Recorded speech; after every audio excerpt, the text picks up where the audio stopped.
अस्सलामुअलैकुम व्यूअर्स, मैं हूं बिलाल रमज़ान और वेलकम करता हूं आपको आपके अपने यूट्यूब चैनल रेयर गार्डन पर।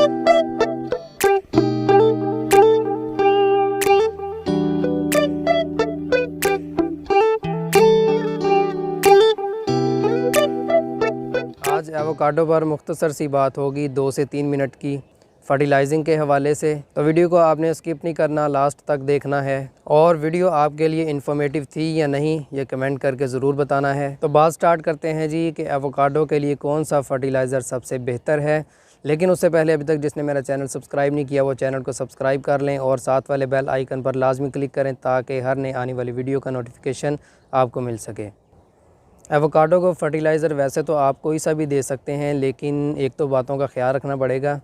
एवोकाडो को नाइट्रोजन बिल्कुल नहीं देना आपने, क्योंकि नाइट्रोजन गर्म होती है और एवोकाडो जो है अपनी अच्छी ग्रोथ करता है सर्दियों में। गर्मियों में इसकी ग्रोथ रुक जाती है गर्मी के असर की वजह से।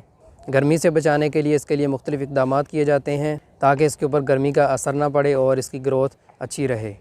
और इसके लिए काऊ डंग आपने बिल्कुल यूज़ नहीं करना। काऊ डंग में नाइट्रोजन होती है जो कि गर्म है।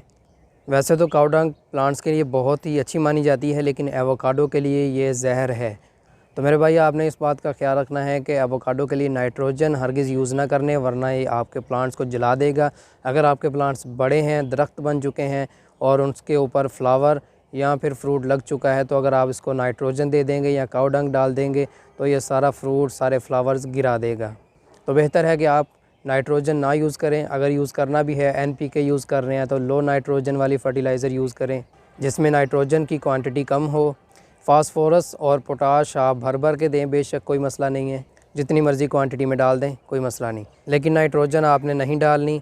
और आप चाहें तो कोई भी ऑर्गेनिक भी यूज़ कर सकते हैं, यानी कि आप बोन मील यूज़ कर सकते हैं या फिर कोई भी पत्तों की खाद यूज़ कर लें। पत्ते डाल दें अपने प्लांट के नीचे, जड़ों के पास। और इसके अलावा ऑर्गेनिक कंपोस्ट भी आप यूज़ कर सकते हैं, लेकिन नाइट्रोजन नहीं यूज़ करनी। छोटे प्लांट हैं तो जल जाएंगे, बड़े प्लांट्स हैं तो उनके ऊपर फ्लावर फ्रूट गिर जाएगा। बाकी आप कोई सा भी फर्टिलाइज़र यूज़ कर सकते हैं। तो दोस्तों, उम्मीद है कि एवोकाडो के ऊपर फर्टिलाइजिंग के हवाले से मेरी ये वीडियो पसंद आई होगी। वीडियो को लाइक करें, कमेंट करें, शेयर करें और चैनल को सब्सक्राइब करें। और इसके अलावा एवोकाडो के हवाले से मेरी काफ़ी सारी वीडियोस हैं। फ्रूट को कट करने का तरीका, बेनिफिट्स वगैरह, फ्रूट लगा हुआ है पंजाब में, फ्लावरिंग कब होगी, इस तरह मुख्तलिफ़ वीडियोस हैं। और प्लांटेशन का टाइम क्या है, उन सभी वीडियोस का लिंक मैं डिस्क्रिप्शन में दे दूँगा, वहाँ से जाके आप चेक कर लें। तो मिलते हैं किसी ऐसी ही अमेजिंग वीडियो के साथ। तब तक के लिए अल्लाह हाफ़िज़।